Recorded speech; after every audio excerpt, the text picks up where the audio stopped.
Hello, I'm Kads, and welcome to today's video. So as promised, we are back the next day during the 2x Ancients portion of the triple 2x going on all this weekend, and honestly, I'm in a good mood today. I know I've mentioned it on the channel once or twice before, but I've gotten into climbing, specifically bouldering, within the last 7-8 months or so, and today I was able to send one of my projects that I've been working on for a couple of weeks now, one that I didn't think I was going to be able to do, and then I was able to do it today. So super stoked on that. And then I made some serious progress on some other ones I didn't think I was ever going to do either.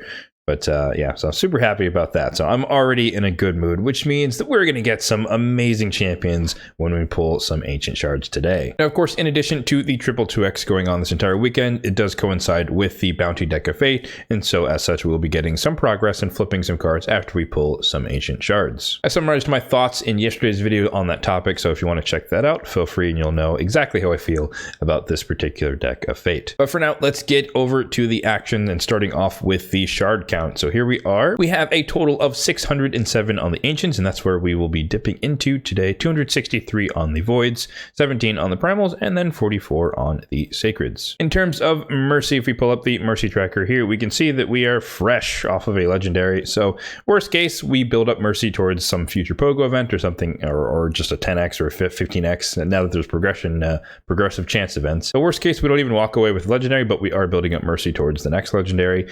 Or we could just walk away with a legendary. We are going to be pulling 100 ancients, so there is a base 1 in 100 chance, 1% chance that we get lucky along the way. And if we do happen to get lucky along the way, then what we're looking for is a Valkyrie, a Poison Exploder, Xavi or Elenaril, or a Baldo Kozaro. Those are my top 3. And of course, in terms of epics, we're looking for any and all. Well, no.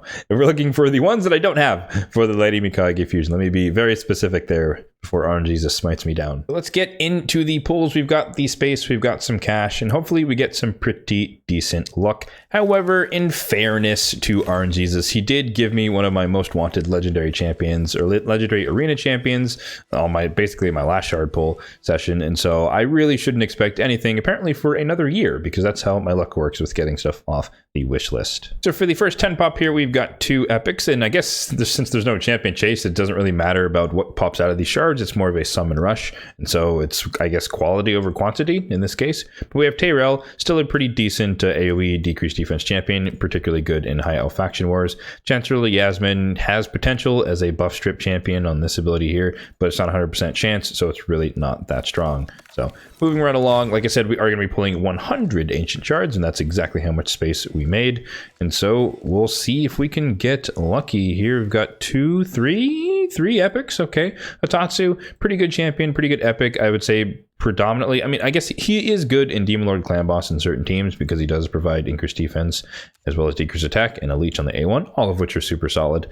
But I think he better shines in faction wars where you do need some sort of support to keep your team alive, particularly against the red boss. Rectorgrath, one of the best supports in the game, with the healing and the veil, great for Hydra, good for reviving Perfect Veil, and a really strong passive that boosts resistance as well as heals all allies under a veil. Super strong. Love Rectorgrath. And for those who aren't aware, they did change or fix her passive so that the animations are significantly faster, so she's not going to slow down your runs as much as she used to in the past. Durandil, I've heard from many sources that he hits very hard for an epic, so he has really high multipliers and also ignores defense on the A2. I haven't tested him myself, and he has the force affinity problem where he's going to be weak against Duchess, which is very popular in the meta. So I don't really recommend that people build him out necessarily unless you just want to see what he can do, but nonetheless, I've heard great things about him in particular. So the next 10 pop here, we have Theresk, who's a really bad epic champion. One of the few champions with decreased resistance debuff, but that's one of the most useless ones in the game. If you don't have enough accuracy to land it, then it's not really that helpful. Sandlash Reviver, one of the best, or one of the strongest, I should say, epics for go second teams because she can spread block damage, or she can put block damage on herself and spread ally attack, spread ally protection on enemies with her passive. So she can do some work to protect your team, kind of like a Seeker who spreads increased defense when he's crit, similar to that. So if you need some assistance, probably in the early to mid game, and that's like a strategy you can use for a go second team, she can be very effective until you have something who can do the job better. Moving right along, next 10 pop. And I guess the other reason that I wanted to pull during this is because I did want to get some extra food, some rares to use as food. So that's another justification for me pulling today. Unfortunately, fortunately we got a legendary, but unfortunately that legendary is Noble, who is definitely on the bad side of the house. AoE attack that can do stuff if they're under fear, but he doesn't place fear.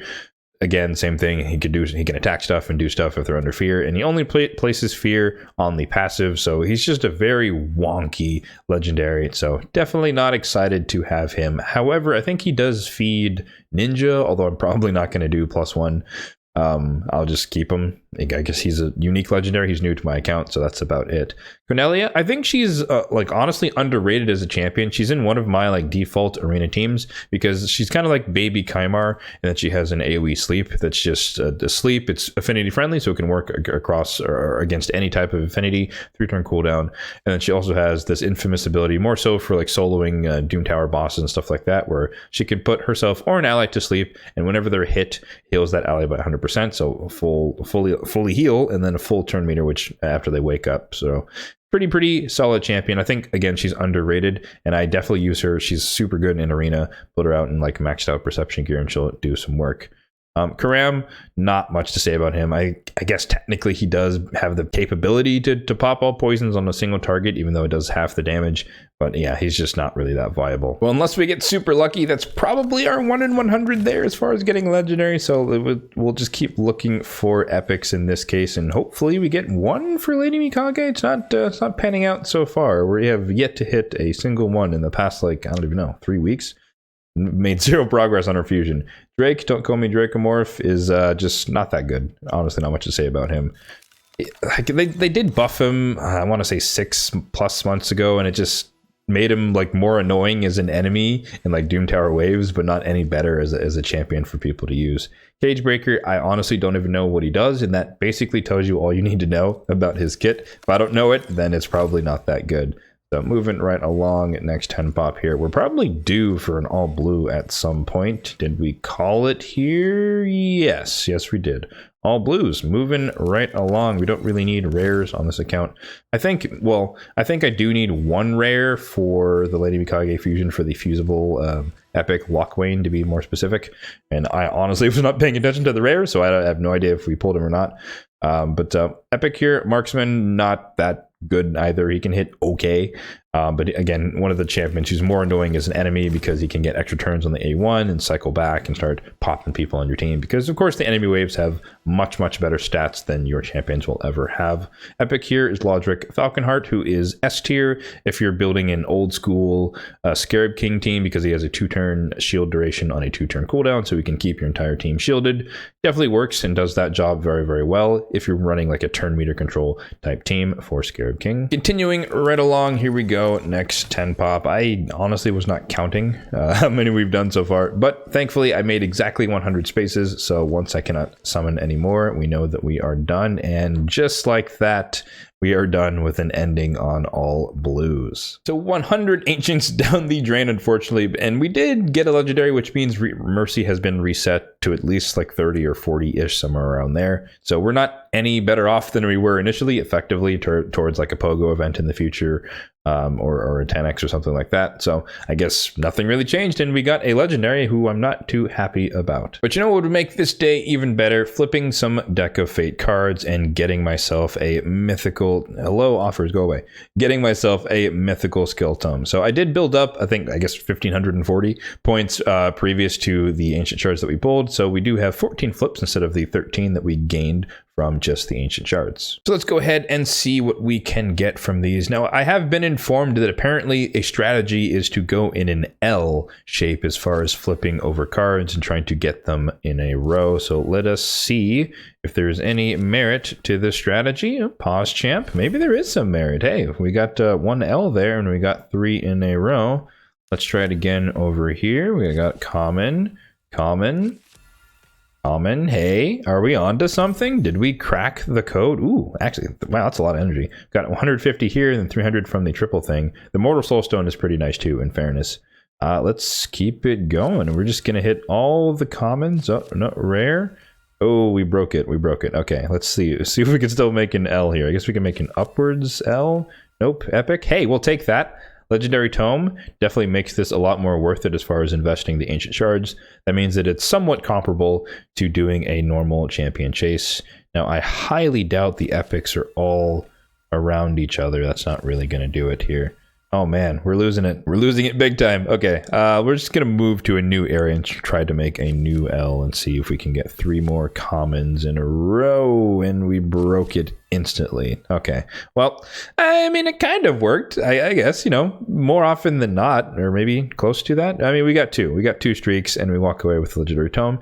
Some pieces of gear that we'll check out, but 450 energy, hey, I will absolutely take that. That helps out because I do need to finish running Ice Golem before that ends tonight for the fragment event going on today. So I will take that, and that's going to do it for today's video. Let me know in the comment section down below if you guys pulled your shards for the Deck of Fate, or you're going to pull them on one of the other 2Xs going on this weekend. For me, it's exclusively just the Ancients because I just need the food, and that's really the priority here. And yeah, as always, if you found this video helpful, then be sure to hit that like button down below. And if you enjoyed the video, then be sure to hit the subscribe button down below for more content just like this one in the future. Thanks for watching and have a good one.